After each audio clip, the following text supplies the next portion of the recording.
გამარჯობა.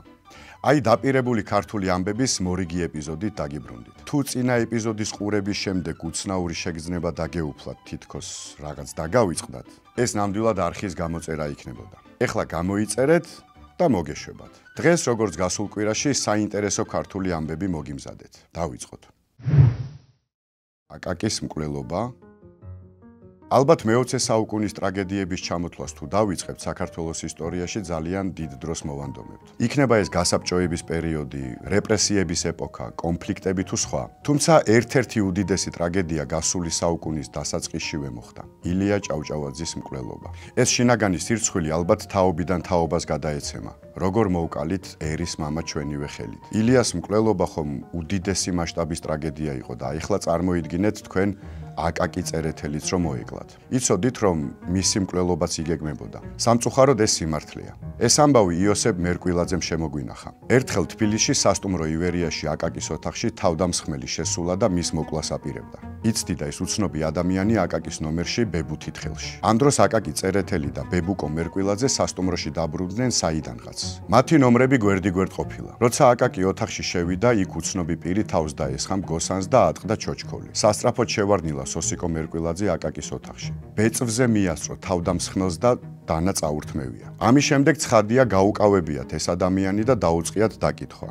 ვინ იყო, რა უნდოდა, რას ერჩოდა აკაკის. დამნაშავეს ტირილი დაუწყია და უთქვამს, რომ დაქირავებული იყო და მისთვის უცნობმა ადამიანმა ერთი კაცის მკვლელობა შეუკვეთა. თუმცა იფიცებოდა, რომ წარმოდგენა არ ქონდა თუ ეს აკაკი წერეთელი იქნებოდა. მერე დაუწყია დამქირავებლის წყევლა, გინება. ეს რა კარგი კაცის მოკლა უნდოდაო. მადლობა ღმერთს, რომ ვერ მოვახერხეო. იცით რამდენი იყო აკაკის მკვლელობის გასამრჩევლო? 500 მანეთი. იმ უცნობ ჯიბიდან ამოუღია ეს ფული და აკაკისთვის გაუწვია. ოღონდაც ნუ მომკლავთ და თქვენი იყოს ეს ფულიო. მაშინვე შეკრებილა აკაკის ოთახში სხვა სტუმრები და სასტუმროს მეპატრონეები. აკაკის კი არც ფული გამოურთმევია და დაჟინებით მოუთხოვია მკვლელის გათავისუფლება. იოსებ მერკვილაძე არ ასახელებს მკვლელობის მოტივს.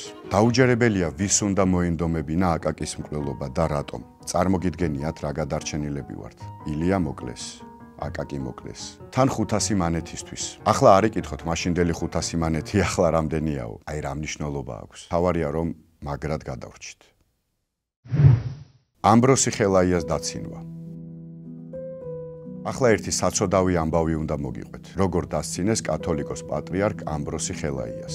ამბროსი ხელაია 1927 წლის 28 მარტს გარდაიცვალა. იმ დღეს არაფერი. არც მეორე დღეს. მხოლოდ მესამე დღეს გადაწყვიტეს დაებეჭდათ გაზეთში ამ დიდი ადამიანის გარდაცვალების შესახებ. თქვენ გონიათ პირველ გვერდზე დაბეჭდეს ან რამე დიდი სტატია მიუძღვნეს?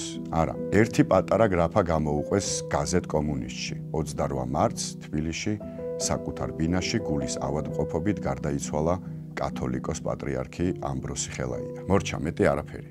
გავიდა კიდევ 2 დღე და გაზეთის რედაქციაში ვიღაც უტიფარმა კომუნისტმა გადაწყვიტა მაქსიმალურად დაეცინა გარდაცვლილი პატრიარქისთვის. თავისი აზრით ოსტატურად და მახვილგონივრულად. სტატიის ავტორი ვინმე სთ აბუჩათ იგდებდა ამბროსი ხელაიას მიერ გენუას კონფერენციაზე გაგზავნილ სტატიას.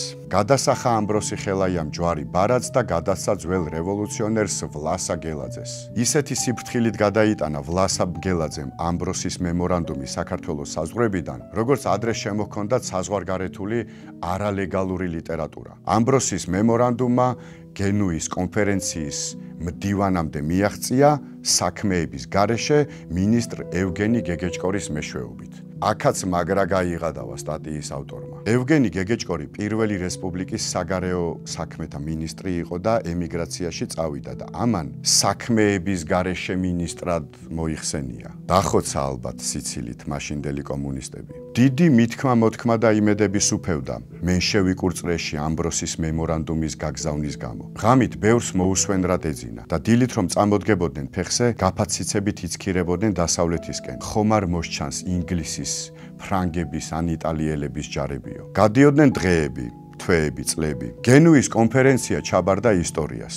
ამბროსიც გაემგზავრა თავის წინაპრებთან ამბის წასაღებად. სწორედ ამ დღეს მზე კიდევ უფრო ბრწყინვალედ ამოვიდა და თავმჯდომარის ზარი უხმობდა გლეხებს საქართველოს საბჭოთა მეოთხე ყრილობის ხდომაზე რუსთაველის თეატრში. ამბროსის მოადგილემ ახალმა მიტროპოლიტმა კი შემდეგი მემორანდუმით მიმართა ამ ყრილობას. საქართველოს ეკლესიის დროებითი მმართველობა ესალმება საბჭოთა ყრილობას და უსურვებს მას ნაყოფიერებას აღმშენებლობით მუშაობაში. მიტროპოლიტი ქრისტეფორე. აი ასე დაცინვით, ბოღმით და გესლით გამოემშვიდობდნენ ბოლშევიკურ საქართველოში ამბროსი ხელაიას, რომლის სულიც ღმერთს ეკუთვნოდა გული სამშობლოს და მხოლოდ მძორი მიუგდო კომუნისტებს. ქართული თარგმანი. თამაშ ხენკელი ცნობილი ქართველი პოეტი, ლიტერატურად მცოდნე და მთარგმნელი გახლდათ. ძირითადად ჩინურ და ინდურ პოეზიას თარგმნიდა. სწორედ მისი წყალობით გაეცნო უამრავი ქართველი მკითხველი შორეულ აღმოსავლურ ლიტერატურას. ერთხელ თამაშ ხენკელმა ინდური პოეზიის გამოქვეყნება გადაწყვიტა. დიდი ხნის მუშაობის შემდეგ, როგორც იქნა გამოსაცემად მოამზადა ბენგალელი პოეტის რაბინდრანათ თაგორის საგალობელთა კრებული სახელწოდებით გიტანჯალი. თარგმანს კი რედაქტორად ასევე გამოჩენილი ქართველი მწერალი ოთარ ჩხეიძე დაენიშნა. ავტორი ფიქრობდა, რომ ოთარ ჩხეიძე უბრალოდ თვალს გადაავლებს თარგმანს და ამით დამთავრდებაო. თუმცა შეცდა. რედაქტორმა გულდასმით გაჩხრიკა თარგმანი, თან იქვე კი არ მიაწერა შენიშვნები, როგორც ძირითადად კეთდებოდა ხოლმე. არამედ ცალკე ამოწერა დეტალურად. ავტორის გაოცებას საზღვარი არ ჰქონდა, როცა ოთარ ჩხეიძემ კრებულიდან 2 ლექსი მოინიშნა და ჰკითხა: ეს ლექსები ინგლისურ დედანში არ არის. შენ საიდან მოიტანეო? ეს 2 საგალობელი თაგორის სხვა კრებულიდან ჩავამატეო. განუმარტავს ავტორს. და ეს მესამე ლექსი? იქვე ჰკითხა რედაქტორმა. თარგმნელს დიდხანს უფიქრია. უთხრა თუ არ უთხრაო და ბოლოს მოკლედ სიმართლის თქმა გადაუწყვეტია. ეს მესამე ლექსი ჩემი დაწერილიაო, უთქვამს. ოთარ ჩხეიძეს გაკვირვებული შეუხედავს თამაზისთვის, თუმცა არაფერი უთქვამს. ავტორს ხომ მთელი მონდომებით დაეწერა ლექსი. წარმოიდგინეთ ამდენხნიანი მუშაობის დროს. მასაც მოუნდა იგივე მოტივებზე ლექსის ჩაწერა და თაგორის კრებულში ჩასვა. საბოლოოდ ისე მოხდა, რომ კრებულში ერთ-ერთი ლექსი ავტორს არ ეკუთვნის. ის მთარგმნელის ლექსია. რომელი ლექსია არ ვიცით. ფაქტია, რომ რედაქტორმა თამაშ ხენკელს საიდუმლო შეუნახა. აბეზარი თაყვანისმცემელი.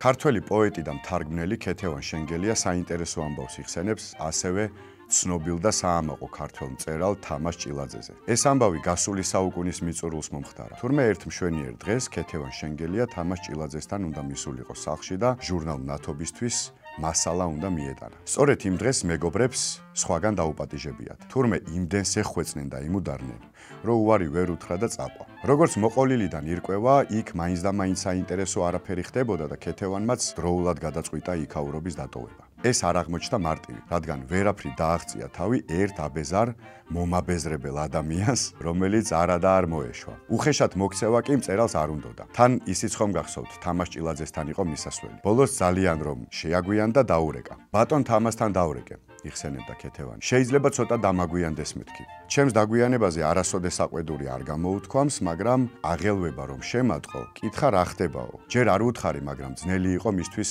ხელმეორე შეკითხვაზე არ გაგეცა პასუხი. ბატონი თამაზი ხმის ინტონაციით თითქმის ყოველთვის ხვდებოდა ახლობელი ადამიანების გუნება განწყობილებას. დამალვას აზრი აღარ ჰქონდა. აუხსენი რაც ხდებოდა. რა ტიპის კაციაო, მკითხა. უთხარი დიდი განათლები და აღზრდით არ უნდა გამოირჩეოდეს მეთქი. ბატონი თამაზი კარგად იცნობდა ადამიანებს. 2-3 შტრიხი თუ დაახასიათებდი ვინმეს, მაშინვე გეტყოდა რა იყო მისგან მოსალოდნელი. იცით რა ურჩია თამაშ ჭილაძემ ქეთევან შენგელიას აბეზარი კაცის მოსაშორებლად. დანტეზე და პეტრარკაზე დაუწყე ლაპარაკი და სწრაფად მოგშორდებაო. მან იცოდა, რომ ასეთ დროს კაცი დაიბნეოდა და თავს უშველიდა. ქეთევანმაც გამოიყენა ეს მეთოდი და აბეზარი კაციც უმალ გაუჩინარდა. მეგობრებო, დაგვიწერეთ კომენტარებში, როგორ მოგეწონათ აბეზარი ადამიანების მოგერიების თამაშ ჭილაძისეული მეთოდი. პრინციპში თქვენი მეთოდებიც გამოუშვით, თქვენ რას აკეთებთ ხოლმე ასეთ დროს. იმედია მოგეწონათ დღევანდელი გადაცემა. თუ ასეა, ვიდეოსაც დაალაიქებთ და გვერდსაც გამოიწერთ. კარგია რომ არხი გამოიწერეთ, იმიტომ რომ მალე დაიდება ახალი ვიდეო და YouTube პირველს თქვენ შეგატყობინებთ. დროებით.